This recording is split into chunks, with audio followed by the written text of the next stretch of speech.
Many times actions speak louder than words, but sometimes words speak louder than actions. This week we'll be returning to Shul, please God.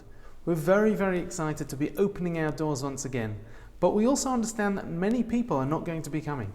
Some people are fearful of what it may mean, some people are uncomfortable about what it might look like, and some people simply just can't make it. And we wouldn't judge anybody in normal times for not coming to Shul, and we're certainly not judging anybody now for not coming to Shul. But those are our actions. The question is, what about our words? So let's think a moment about Shabbat Pinchas, about a fantastic episode that happens in this week's parasha. Very, very interesting episode. Really, so many elements to this, and just focus in on one small detail. And that is, of course, the Benot Tzalafchad, the daughters of Tzalafchad, a fellow who passed away, who no longer was alive, and he only had daughters. And the rules of inheritance in those times when the Jews were about to enter into the land stated that a son was to inherit his father, and these daughters were worried that they wouldn't have any land to inherit once they entered into the land of Israel. And they came to Moses with their complaint. They came to Moses with their case, and they said to him, what is going to be our fate? How can we possibly get land in the land of Israel? How can we possibly end up with an inheritance? Now, there are many elements to this story, but I'd just like to focus in on one. And that is, what was it that made these daughters, that made these ladies so keen to have a portion in the land of Israel?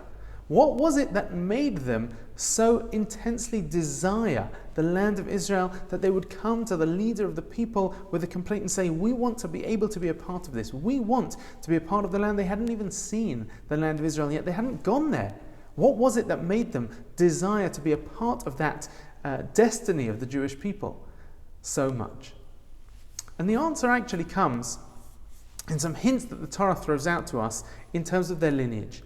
The Torah goes out of its way to spell out not only who they were, not only who their father was, but actually goes back 5 generations, talking about their great-great-grandparents. And those same names appear elsewhere. They appear at the end of the book of Bereshit. When Joseph is in the land of Egypt and Jacob comes down finally, we talk about at the very, very end of Jacob's life, he was a grandfather. He was a great-grandfather. He was, in fact, a great-great-grandfather. And the Torah describes Gam b'nei Machir ben Menashe, that the children of Machir, the child of Menashe, who was the child of Joseph, Yuldu al Birkei Yosef. They grew up literally on the knees of Yosef. So Yosef was there, and he was in Egypt. He hadn't seen Israel for many, many years, and these children were on his knee. His great-grandchildren were sitting on his knee, and he was talking to them, and he was telling them stories. And what was he telling them stories about? So the very next verses describe Joseph's intense desire to be buried in Israel, his reminiscence of his homeland, his connection to our land, to the land of our people. And it was that connection that he somehow managed to instill in his great-great-grandchildren. Not only that, Bnei Machir, the children of Machir, were then Chefer, and then Gilad, and finally Tzalafchad. And again, we go down the generations till finally we come to these young ladies who bring their grievance to Moshe, and they say, we want to be a part of the land. And all of it stems not from ever seeing the land, not from ever entering the land, not from ever having had anything to do with the land, beyond hearing stories of their great-great-great-great-grandfather. Yosef made clear his connection to the land, his love for the land, even in his darkest moments. When he was being pulled out of the pit, he proclaimed himself, Ivri Anochi, I am a Jew. This is what I value. This is what I want to be a part of. I want to be Jewish. I want the land of Israel.